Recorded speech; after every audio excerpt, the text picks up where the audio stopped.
Assalamualaikum warahmatullahi wabarakatuh. Alhamdulillahirabbil alamin. Segala puji syukur senantiasa kita panjatkan kepada Allah Subhanahu wa taala karena atas limpahan rahmat dan karunia-Nya kita dapat beraktivitas pada pagi hari ini.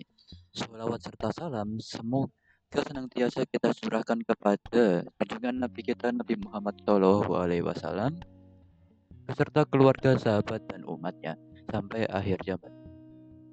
Saya juga ucapkan terima kasih kepada Bu Hani Hidayati SPD MPD selaku dosen pembimbing dari mata kuliah Pendidikan Agama.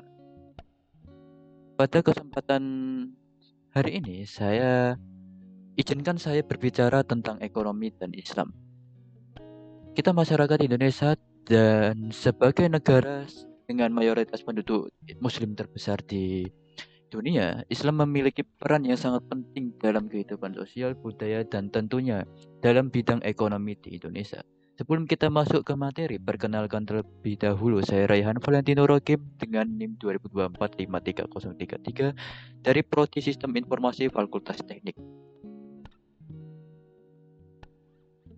Nah, jadi sebelum kita masuk ke penjelasannya, ini kita masuk ke penjelasannya terlebih dahulu sih. Ekonomi itu apa sih? Ekonomi itu sendiri adalah salah satu ilmu untuk mempelajari agar manusia dapat hidup dari situasi apapun. Sedangkan untuk Islam ya kita tahu sendirilah, yaitu agama yang diturunkan oleh Allah Subhanahu wa taala untuk Nabi Muhammad Shallallahu alaihi wasallam sebagai rasul terakhir. Eh ya, Islam tak hanya mengatur masalah spiritual tetapi juga memberikan pedoman yang jelas dalam ekonomi. Sistem ekonomi Islam mendepankan prinsip keadilan, keseimbangan, dan keberkahan dalam setiap aspek kehidupan di ekonomi itu sendiri.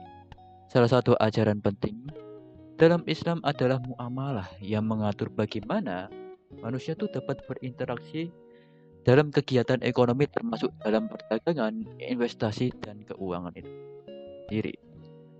Dalam ajaran Islam, kita tuh diajarkan untuk menjalankan ekonomi yang berlandaskan keadilan sosial. Salah satunya adalah dengan menghindari praktik riba atau bunga yang secara berlebihan, yang dalam jangka panjang akan menimbulkan ketimpangan sosial dan memperburuk kondisi ekonomi di masyarakat itu sendiri. Sebagai gantinya, Islam tuh menganjurkan sistem keuangan yang berbasis pada bagi hasil yang lebih adil dan seimbang gitu antara pemilik modal sama pengelola usaha. Sejalan dengan perkembangan zaman, maksudnya zaman saat ini ya, Islam di Indonesia itu sendiri telah memiliki berbagai lembaga keuangan syariah yang semakin tumbuh dan berkembang seperti perbankan syariah, asuransi syariah, sehingga pasar modal syariah. Hal ini menunjukkan bahwa ekonomi Islam telah mendapatkan tempat di hati masyarakat Indonesia. Ya, namanya juga suatu negara yang memiliki penduduk Islam paling besar ya. Ekonomi syariah tidak hanya menjadi solusi bagi umat Islam itu sendiri, tapi juga telah terbukti menjadi alternatif yang lebih stabil. Terutama pada ekonomi global mengalami krisis, sistem ini menempatkan aspek berkelanjutan, keadilan, dan kesejahteraan bersama, yang semuanya selaras dengan nilai-nilai Islam. Indonesia sebagai negara yang berlandasan Pancasila memiliki kewajiban untuk menciptakan kesejahteraan bagi seluruh rakyatnya.